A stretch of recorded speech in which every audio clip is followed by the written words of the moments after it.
नमस्कार दोस्तों, बिहार में निष्पक्ष चुनाव का ऐलान हो गया है। निष्पक्ष चुनाव इसलिए कहा क्योंकि आज ही नीतीश कुमार ने 21 लाख महिलाओं के खाते में 10,000 डाल दिए हैं। 21,000 करोड़ भेजने के कुछ घंटे बाद दिल्ली में चुनाव आयोग बिहार की तारीख का ऐलान करता है। इसे निष्पक्ष नहीं कहेंगे तो किस चुनाव को कहेंगे? पूछ लेना चाहिए था कि और किसी के जेब में पैसे तो नहीं डालने हैं। आज नहीं तो कल चुनाव की घोषणा हो जाती। सब कुछ आपकी आंखों के सामने, फिर भी हरकत ऐसी की कि हमको कुछ दिखाई नहीं दे रहा है। बिहार के चुनाव 2 फेजेस में होंगे। पहले फेज के डेट गैजेट नोटिफिकेशन 10 तारीख को आएगा, दूसरे का 13 को। Last date of making nominations पहले फेज की 17 को होगी, दूसरे की 20 को। स्क्रूटनी 18 और 21। विड्रॉल की आखिरी तारीख 20 अक्टूबर और 23 अक्टूबर। और डेट ऑफ पोल 6 नवंबर थर्सडे और दूसरा 11 नवंबर ट्यूसडे। काउंटिंग 14 नवंबर को होगी और पूरी चुनावी प्रक्रिया 16 नवंबर तक समाप्त कर ली जाएगी। जो बिहार के 38 जिले हैं उनको 2 भागों में बांटा गया है। जो आप पीला रंग देख रहे हैं वो फेज 1 है और जो आप गुलाबी रंग देख रहे हैं वो फेज 2 है।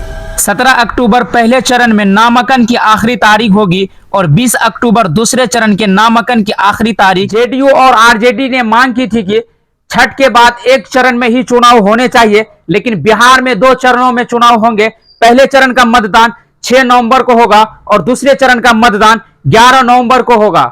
बिहार के जितने भी सीमावर्ती जिले हैं यानी दूसरे राज्यों से सटे हुए हैं, उनमें मतदान दूसरे चरण में हो रहा है और मध्यवर्ती इलाकों में मतदान पहले चरण में होगा। 6 नवंबर को पहले चरण में गोपालगंज, सिवान, मुजफ्फरपुर, दरभंगा, सहरसा, मधेपुरा, खगड़िया, मुंगेर, लखीसराय, शेखपुर, नालंदा, पटना, भोजपुर, बक्सर, वैशाली, समस्तीपुर और बेगूसराय में मतदान होगा।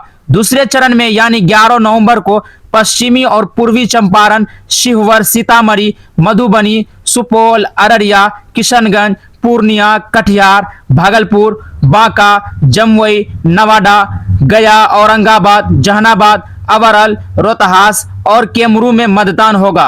अब शुरू होगा सबकी किस्मत बदलने का ऐलान। लगेगा बड़े बड़े सपनों का पोस्टर, बिहार की सच्चाई ना दिखे इसके लिए गोदी मीडिया के स्टूडियो में बिहार की नाम पर आएंगे 2-4 पत्रकार के नेताजी। उन्हीं के बातों में बिहार झलकेगा और दिखाई देगा। जो असली बिहार है उसे गायब कर दिया जाएगा।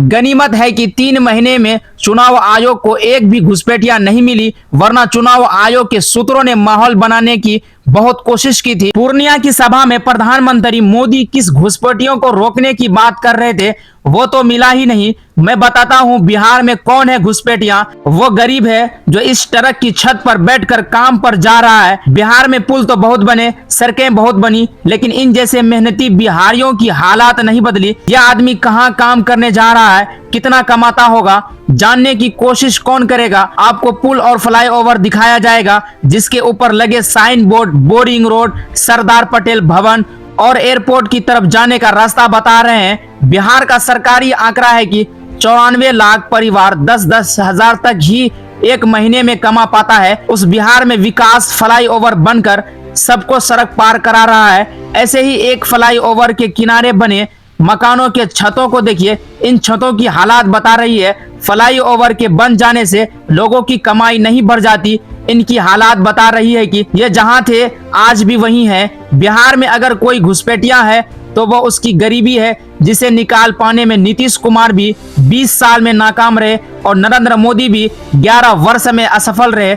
पटना में बने तमाम फ्लाईओवर के नीचे जाकर देखिए, बिहार की भयंकर गरीबी अपना बिस्तर लगाकर सोती है, उठने के बाद यहीं पर चाय बेचती है, यही नाश्ता करती है। यह कम बड़ी बात नहीं है कि फ्लाईओवर के सुंदरता के नाम पर इन गरीबों को उजारा नहीं जाता है, वरना लंदन से लौटे किसी बिहारी NRI के सौंदर्य बोध के नाम पर इन गरीबों को दिन रात पुलिस लाठी देकर घटेरती रहती है। बिहार में 94 लाख परिवार गरीब माने जाते हैं।